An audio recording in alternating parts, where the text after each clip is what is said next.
Hi hello ಪ್ರೀತಿಯ ವಿದ್ಯಾರ್ಥಿ ಮಿತ್ರರೇ, ಪುನರ್ವಿ ಎಜು ಸಂಸ್ಕಾರ್ಗೆ ಸ್ವಾಗತ ಸುಸ್ವಾಗತ. ಎಷ್ಟೋ ವಿದ್ಯಾರ್ಥಿಗಳು ಕಮೆಂಟ್ ಸೆಕ್ಷನ್ ಕಮೆಂಟ್ ಮಾಡ್ತಾ ಇದ್ರು. ಏನಪ್ಪಾ ಅಂತಂದ್ರೆ, ಸರ್ SSLC ಇವ್ಯಾಲ್ಯೂಯೇಷನ್ ಮುಗ್ದಿದ್ರೆ ರಿಸಲ್ಟ್ ಯಾವಾಗ ಬರುತ್ತೆ? ಸರ್ SSLC ಎಕ್ಸಾಮ್ ನಲ್ಲಿ ಏನಾದ್ರು ಕೂಡ ಫೇಲ್ ಮಾಡ್ತಾರ?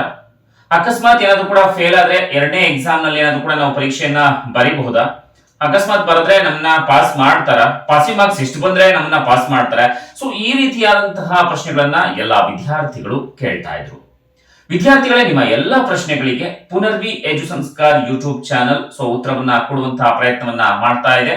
ಜೊತೆಗೆ ಹೊಸದಾಗಿ ನೀವು ನಮ್ಮ ಚಾನಲ್ಗೆ ಭೇಟಿಯನ್ನ ಕೊಟ್ಟಿದ್ರೆ ಇನ್ನೂ ಕೂಡ ನಮ್ಮ ಚಾನಲ್ ಅನ್ನ ಸಬ್ಸ್ಕ್ರೈಬ್ ಮಾಡ್ಕೊಂಡಿಲ್ಲ ಅಂತಂದ್ರೆ ಆದಷ್ಟು ಬೇಗ ನೀವು ಸಬ್ಸ್ಕ್ರೈಬ್ ಮಾಡ್ಕೊಳ್ಳಿ. ಯಾಕೆ ಅಂತೀರಾ, SSLC ಪಾಸ್ ಆದ ನಂತರ ನೀವು PUC ಗೆ ಹೋಗ್ತೀರಾ ಅಥವಾ ಡಿಗ್ರಿಗೆ ಹೋಗ್ತೀರಾ, ಎಲ್ಲಾ ಒಂದು ಸಬ್ಜೆಕ್ಟ್ ಗಳ ಪಾಸಿಂಗ್ ಪ್ಯಾಕೇಜ್ ಗಳು, ನೋಟ್ಸ್ ಗಳು, ಜೊತೆಗೆ ಫ್ರೀ ಆಗಿ ನೀವು PDF ನೋಟ್ಸ್ ಗಳನ್ನ, ಪಾಸಿಂಗ್ ಪ್ಯಾಕೇಜ್ ಗಳನ್ನ ಪಡ್ಕೊಳ್ಬಹುದು.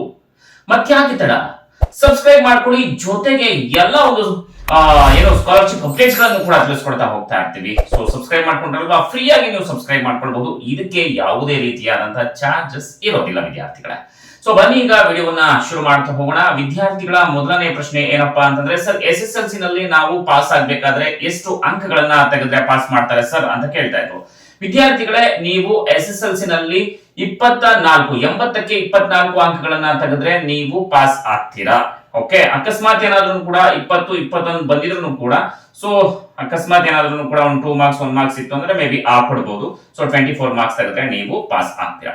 ಇನ್ನು ವಿದ್ಯಾರ್ಥಿಯ ಎರಡನೇ ಪ್ರಶ್ನೆ ಏನಪ್ಪಾ ಅಂತಂದ್ರೆ, ಸರ್ ಈಗ ನಮ್ಗೆ ಇವ್ಯಾಲ್ಯೂಯೇಷನ್ ಅಂದ್ರೆ ಯಾವ ರೀತಿಯಾಗಿ ಇವ್ಯಾಲ್ಯೂಯೇಷನ್ ಮಾಡಿದ್ರೆ ಅಂತ ಕೂಡ ಕೇಳ್ತಾ ಇದ್ರು. ಇವ್ಯಾಲ್ಯೂಯೇಷನ್ ಮುಗ್ದಿದೆಯಾ ಅಂತ ಕೇಳ್ತಾ ಇದ್ರು. ವಿದ್ಯಾರ್ಥಿಗಳೇ, ಈಗ SSLC ಇವ್ಯಾಲ್ಯೂಯೇಷನ್ ಮುಗ್ದಿದೆ. ನೆಕ್ಸ್ಟ್ ಎಲ್ಲ ಒಂದು ಇವ್ಯಾಲ್ಯೂಯೇಟರ್ಸ್ ಗಳು ಆನ್ಲೈನ್ ಮುಖಾಂತರ ನಿಮ್ಮ ಮಾರ್ಕ್ಸ್ ಅನ್ನ ಕಂಪ್ಯೂಟರ್ ಅಲ್ಲಿ ಅಪ್ಡೇಟ್ ಮಾಡಿ ಆಗಿದೆ. ಇನ್ನೇನಿದ್ರು ಕೂಡ ರಿಸಲ್ಟ್ ಕೊಡೋದೊಂದೇ ಬಾಕಿ. ಹಾಗಾದ್ರೆ ರಿಸಲ್ಟ್ ಅನ್ನ ಯಾವಾಗ ಕೊಡ್ತಾರೆ ಅನ್ನುವಂತ ನಿಮ್ಮ ಪ್ರಶ್ನೆಗಳಿಗೆ ಉತ್ತರ ಮೂಲಗಳಿಂದ ತಿಳಿದು ಬಂದಿರುವಂತದ್ದು ಏನಪ್ಪಾ ಅಂತಂದ್ರೆ, ವಿದ್ಯಾರ್ಥಿಗಳೇ, ಏನು ಎಲೆಕ್ಷನ್ ಇದೆ, ಇದೇ ತಿಂಗಳು ಎಲೆಕ್ಷನ್ ಇರೋದ್ರಿಂದ ಎಲೆಕ್ಷನ್ ಗಿಂತ ಮುಂಚೆ ನಿಮಗೆ ರಿಸಲ್ಟ್ ಅನ್ನ ಕೊಡುವಂತಹ ಒಂದು ಸಾಧ್ಯತೆಗಳು ಕೂಡ ಇದೆ ಅಂತ ಹೇಳ್ತಾ ಇದ್ದಾರೆ ವಿದ್ಯಾರ್ಥಿಗಳೇ. ಎಲೆಕ್ಷನ್ ಗಿಂತ ಮುಂಚೆ ರಿಸಲ್ಟ್ ಏನಾದ್ರೂ ಬೇಕು ಅಂತಂದ್ರೆ ಕಮೆಂಟ್ ಸೆಕ್ಷನ್ ಕಮೆಂಟ್ ಮಾಡಿ. ಸರ್ ಬೇಗ ಕೊಡಬಾರ್ದು ಸರ್, ಮೇ ತಿಂಗಳೇ ಕೊಡಿ ಸರ್ ಅಂತ ಅಂದ್ರೆ ಅದನ್ನು ಕೂಡ ನಿಮ್ಮ ಅನಿಸಿಕೆ ಅಭಿಪ್ರಾಯಗಳನ್ನ ಕಮೆಂಟ್ ಸೆಕ್ಷನ್ ಅಲ್ಲಿ ಕಮೆಂಟ್ ಮಾಡಿ. ಆದ್ರೆ ಒಂದಂತೂ ಸದ್ಯ 3 ಡೇಟ್ ಗಳನ್ನ ಫಿಕ್ಸ್ ಮಾಡಿರುವಂತದ್ದು 29 ಏಪ್ರಿಲ್, ಹಾಗೇನೆ 4, ಹಾಗೇನೆ 6, ಮತ್ತೊಂದು ಡೇಟ್ ಏನಪ್ಪಾ ಅಂದ್ರೆ 8.